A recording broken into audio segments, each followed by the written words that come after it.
একটি বানরকে যদি কিছু টাকা আর একটি কলা দেওয়া যায় তাহলে সে কোনটাকে অ্যাকসেপ্ট করবে? অবশ্যই কলাটাকে অ্যাকসেপ্ট করবে, কারণ কলা বানরের খুবই ফেভারেট। আর টাকা দিয়ে যে অনেকগুলি কলা কিনে খেতে পারবে এটি তার অজানা।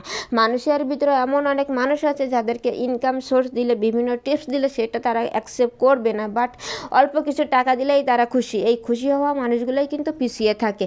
আসসালামু আলাইকুম, হ্যালো ভিউয়ার্স, কেমন আছেন আপনারা? আশা করি আল্লাহ তাআলার অশেষ রহমতে ভালো আছেন। আলহামদুলিল্লাহ, আমি ভালো আছি। বরাবরের মতো চলে আসলাম আজ আপনাদের মাঝে নতুন দিনের নতুন আরেকটি ভিডিও নিয়ে। আমার ইউটিউব চ্যানেলের পক্ষ থেকে সকলকে জানাই আন্তরিক অভিনন্দন এবং মোবারকবাদ। চলুন তাহলে আজকে নতুন ভিডিওটি শুরু করা যায়। ভিউয়ার্স, আজকের ভিডিওটাও শুরু করে দিলাম ঘরের কাজকর্ম থেকে। আজকে আসলাম এই যে ফ্যান পরিষ্কার করব, ওয়াল সিলিং সব কিছু পরিষ্কার করব। তাই প্রথমে এই যে কাপড় আছে এখানে, কাপড়গুলো আগে এখান থেকে সরাই নেই, তো কাপড়গুলো সরানো হয়ে গেছে। আর এইবার কিন্তু আমি চেয়ার এখানে নিয়ে এসেছি, বেডশিটটা চেঞ্জ করে পুরাতন বেডশিট দিয়েছি, যেহেতু আমি উপর থেকে ফ্যান ট্যান সব কিছু পরিষ্কার করবো তো ময়লা করতেই পারে। আর দুইটা কাপড় নিয়ে এসেছি, একটি ভেজা আর একটি শুকনা। তাই ভেজাটা দিয়ে আগে সুন্দরভাবে ফ্যানের এক একটা পাকা আমি ঘুরাই নিয়ে পরিষ্কার করে নিচ্ছি। তাই এই তো আমি কিন্তু অলরেডি পরিষ্কার করতে করতে দ্বিতীয় নাম্বার, এই তো তৃতীয় নাম্বারটায় চলে আসলাম। ভেজা কাপড় দিয়ে কিন্তু অলরেডি আমার পরিষ্কার করা ডান। এখন ফ্যানের বডিটাও ভেজা কাপড় দিয়ে একটু মুছে নিয়ে নিলাম, নিয়ে ওই তো কাপড়টা রেখে দিয়ে দিলাম। আর এইবার শুকনা কাপড় দিয়ে আবার পুনরায় আমি সুন্দর করে মুছে নিয়ে নিব।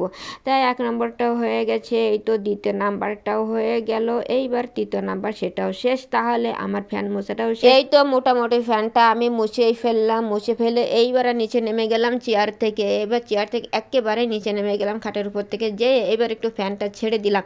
যেহেতু ভেজা কাপড় দিয়ে মুছছি তো একটু শুকাই যাক, বাতাস দিয়ে দিলাম, একটু শুকাই যাবে, তাহলে বৃষ্টির সময় তো একটু মানে মরিচা ধরতে পারে। তারপরে এইবারে চলে আসলাম, কি করব বললাম তো, ওয়াল সিলিং সব পরিষ্কার করবো। তা প্রথমে ফ্যানটারে পরিষ্কার করা শেষ, তারপর এইবার ঝুল ঝাড়ুটা নিয়ে চলে আসলাম ওয়াল সিলিং সব কিছু পরিষ্কার করে নিতে। তা আমি এই তো সিলিং থেকে ধরছি, সিলিং আর ওয়াল আমি পরিষ্কার করতে থাকি।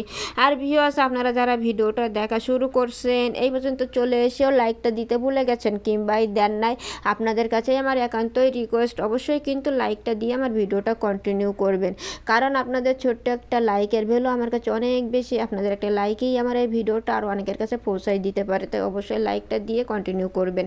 তা আমার কিন্তু ওয়াল সিলিং সব অনেক ক্লিন করা শেষ। এইবার চলে আসলাম এই তো বেডশিটটা চেঞ্জ করতে হবে, যেহেতু বললাম তো পুরাতন বেডশিট আমি এখানে দিয়েছি, তবে এখনই চেঞ্জ করব না, আগের ভরে যে ময়লাগুলো পড়ছে ওগুলো আগে ঝাড়ু দিয়ে ক্লিন করে নেই। তার জন্য তো আমি এই তো সমান করে দিলাম, চারি সাইড দিয়ে টেনে টেনে দিয়ে তারপর ঝাড়ুটা দিয়ে ক্লিন করে নেই। কিছুটা সময় থাক, তারপরে হাত ফাঁকা করে তারপরে হচ্ছে আমি একটা চেঞ্জ করে দিব। তাই এই তো মোটামুটি আমার কিন্তু এই সাইড দিয়ে হয়ে গেছে ঝাড়ুটা দিয়া, তারপরে ওই সাইডটা হয়ে গেছে। এখন যদি আমি এইভাবে উঠাই নিতাম তাহলে কিন্তু ময়লাটা যাইতো না, তাই না? উপর থেকে যে ময়লাগুলো পড়ছে আমি ঝাড়ু দেওয়ার ফলে সেগুলো সেই জন্য সুন্দরভাবে ঝেড়ে আমি পরিষ্কার করে নিয়ে নিলাম। তা আমার তো হয়ে গেছে ঝাড়া, এবার ঝাড়ুটা রেখে দিয়ে চলে আসলাম এই সাইডের খাটটা ক্লিন করতে। তা উপর থেকে যেহেতু ঝাড়া মোছা করছি, উপরে ঝুল বালু পড়তেই পারে, সেই জন্য প্রথমে আজকে একটা ঝাড়ু নিয়ে নিয়েছি, ঝাড়ুটা নিয়ে সুন্দরভাবে আমি ঝেড়ে নিয়ে নিচ্ছি। তা ভিউয়ার, যেটা দ্বারা আমি সবসময় ইন্সপায়ার্ড হই সেটা হলো আপনাদের মহামূল্যবান মন্তব্য। অবশ্যই আপনাদের মহামূল্যবান মন্তব্যটা দিয়ে আমার নতুন ভিডিও তৈরি করতে আর একটু উৎসাহিত করবেন, কারণ আপনাদের নতুন নতুন কমেন্টের কারণেই কিন্তু আমি নতুন ভিডিও তৈরি করতে আর উৎসাহিত হই। তাই অবশ্যই একটু কমেন্টটা দিয়েই দিবেন। তাই এই তো আমার ঝাড়া হয়ে গেছে। আর এইবার দেখতে পাচ্ছেন যে আমি উপরে চলে আসলাম। উপরে চলে এসে একটা ভেজা কাপড় নিয়েছি, একটা ভেজা কাপড় দিয়ে সুন্দরভাবে মুছতেছি।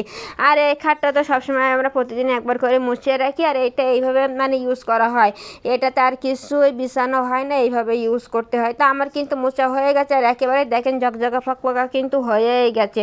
তাই এই যে ভিউয়ার্স, বাইরে আজকেও পাখির আওয়াজ, একটু প্লিজ প্লিজ কনসিডার করে কন্টিনিউ করেই নিয়ে। তো ভিউয়ার্স, আমার কিন্তু খাটটা একেবারে ক্লিন করা হয়ে গেছে। এইবার চলে যাব পরবর্তী যে কাজ আছে সেই কাজে। যেহেতু এই যে আমাদের ঘরের ভিতরে সব কিছু মানে এক জায়গায় রাখতে হয়, আর কাজ করছিলাম বলে সব এই সাইডে সরাই রাখছিলাম, আবার সব জায়গায় প্লেস করে দিতে হবে।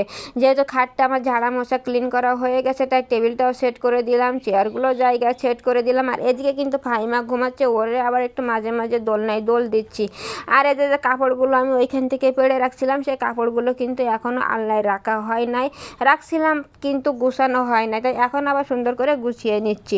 তা ভিউয়ার, যদি আমার ভিডিওর কোনো একটু অংশ আপনাদের কাছে বিন্দুমাত্র হলেও ভালো লেগে থাকে তাহলে অবশ্যই একটু বন্ধুদের সাথে থাকবেন, কারণ এই প্ল্যাটফর্মে আপনাদের বন্ধুত্ব, আপনাদের সাপোর্ট আমার একান্তই প্রয়োজন। আপনাদের বন্ধুত্ব ছাড়া, সাপোর্ট ছাড়া কিন্তু এগিয়ে যাওয়া একেবারেই অসম্ভব। এই জন্য তো আমরা পরস্পরের সাপোর্টে থাকবো আর একসাথেই আমরা আমাদের কাঙ্ক্ষিত লক্ষ্যে পৌঁছাই যাব ইনশাল্লাহ। তাই এই তো ভিউয়ার্স দেখেন আমার কিন্তু কাপড় চোপড় গোছানো শেষ, চেয়ারটা রেখে দিয়ে দিলাম, ফাইমারে আবার একটু দোল দিলাম, দিয়ে এইবারে চলে গেলাম বাইরে, যেহেতু ঘরের কাজ কাম সব শেষ। এবার বাজার কি আনছে একটু দেখাই দেয়। বাজারের ভিতরে আজকে আনা হয়েছে 2টা তেলাপিয়া মাছ। আজকে তেলাপিয়া না, আজকের এটা লাইলটিকা মাছ। তা যাই হোক এই মাছ দুটোই আজকে কাটা বাছা করে কিছুটা দেখে নেওয়া হবে, কিছুটা রেখে দেওয়া হবে। তাই এই তো যেগুলো লাগবে সেগুলো কিন্তু ফ্রাই প্যানে তেল হিট হয়ে গেছে আর এক এক করে কিন্তু এখন দিয়ে দেওয়া হচ্ছে ফ্রাই প্যানে, দিয়ে এখন কিন্তু সুন্দরভাবে লাল লাল করে ভেজে নিতে হবে। তাই এই তো ফ্রাই প্যানটা যেহেতু বড় আছে তো এখানে একসাথে অনেকগুলি মাছ দেওয়া যাবে। তাই এই তো মোটামুটি আমার যতগুলি দেওয়া যায় ততগুলো কিন্তু দেওয়া শেষ হয়ে গেছে। আর আপাতত এখন দিব না, এইগুলোই এখন লাল লাল করে ভেজে নিয়ে উঠাই নেই।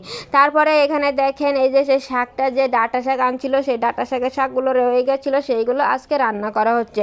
মশলা পানিটা গরম করা হয়ে গেছে আর শাকগুলোর সাথে একটু আলু অ্যাড করে দিয়ে সেইটা কিন্তু এখন মশলা পানি হিট হয়ে গেছে আর তার উপরে কিন্তু দিয়ে দেওয়া হলো। তা দিয়ে এইবার কি করতে হবে, প্রথম অবস্থায় তো অনেকগুলি আছে, তা যত সম্ভব একটু নাড়াচাড়া করা যায় তত সম্ভব একটু নাড়াচাড়া করে নিতে হবে। তাই তো মোটামুটি কিন্তু আমার হয়েই গেছে, মোটামুটি নাড়াচাড়া শেষ। এবার ঢেকে দিয়ে কিছুক্ষণ কুক করে নিলাম আর এখন কিন্তু হয়ে গেছে পেঁয়াজ রসুনটাও ব্রাউন কালার হয়ে গেছে আর তার উপর কিন্তু শাকটা দিয়েই দিলাম।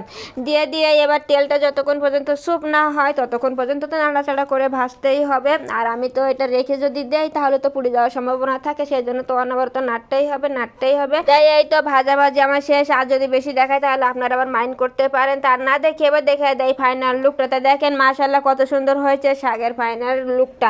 তা আপনারা কে কে এই শাকটা পছন্দ করেন আর একটা শাক আনলে 2টা রান্না করেন কে কে, সেটা অবশ্যই জানাবেন। তা যাই হোক এই রেসিপিটা আপনাদের কাছে কেমন লাগলো জানাতে একেবারেই ভুল করবেন না। তা এটাই এখন রেখে দিয়ে দিলাম, দিয়ে চলে গেলাম দ্বিতীয় রেসিপির জন্য আজকে আনা হয়েছে 2টা পেঁপে 2টা এখনো কাটা বাছা করা হবে। পেঁপে 2টা দেখলেই মনে হচ্ছে যে ভিতরটা একটু পেকে যেতে পারে, তাই না? তা দেখা যাক কাটার পরে কেমন হয়। তাই এই তো পেঁপেটা কিন্তু মাশাআল্লাহ সত্যি সত্যি পাকা হয়েছিল। আর এই ধরনের পেঁপে রান্না করলে কিন্তু অনেক ভালোই লাগে। তা মশলাটা কষানো হয়ে গেছে, পেঁপেটাও অ্যাড করা হয়ে গেছে আর এইবার কিন্তু সুন্দরভাবে কষাতে হবে। তাই এইটা মোটামুটি সুন্দরভাবে কিন্তু কষানো হয়েই গেল। এইবার একটু ঢেকে দিতে হবে, তাই ঢেকেই দিয়ে দিলাম। আর এখন কিন্তু পানি দেওয়ার টাইম চলে আসছে আর এই তো পানিটাই অ্যাড করে দিয়ে দিলাম। পানি যখন অ্যাড করা হয়ে গেছে এইবার তো আমাকে একটু মিলাই নিতে হবে। তাই এই তো আমি মিলাইয়ে নিয়ে নিচ্ছি, ভালোভাবে মিলাইয়েও হয়ে গেছে। দেখতে পাচ্ছেন কালারটা কত জোশ আসছে। আর এখন একটু ঢেকে দেবো বয়েল আসার জন্য। আর এ পর্যায়ে শেষে মাছগুলো ভেজে রাখছিলাম না প্রথমে, সেই মাছগুলো কিন্তু অ্যাড করে দিয়ে দিলাম। তো মাছগুলো সব এক জায়গায় পড়ে গেছে, ওখানে তো এক জায়গায় রাখলে হবে না, ওখান থেকে নিয়ে সমস্ত তরকারির উপরে দিতে হবে। তার সমস্ত তরকারির উপরে দিলাম, দিয়ে একটু তরকারির ভিতরেও দিয়ে দিলাম, দিয়ে এইবার একটু ঢেকে কুক করব বয়েলটা যাওয়ার জন্য। আর এইবার দেখেন ফাইনাল লুকটা কত সুন্দর হয়েছে পেঁপে দিয়ে তেলাপিয়া মাছের রেসিপি। মাশাআল্লাহ অনেক সুন্দর হয়েছে। তা ভিউয়ার্স আপনারা কে কে পেঁপে রেসিপিটা পছন্দ করেন অবশ্যই কিন্তু জানাবেন, রান্নাটা কেমন হলো সেটা অবশ্যই জানাবেন। আর সব মিলে আজকের ভিডিওটা কেমন লাগলো, ভালো লাগলে বন্ধু এর সাথে থাকবেন। আজকে এই পর্যন্তই বিদায় নিয়ে নিলাম সবার কাছ থেকে। আল্লাহ হাফেজ, আসসালামু আলাইকুম ওয়া রাহমাতুল্লাহ।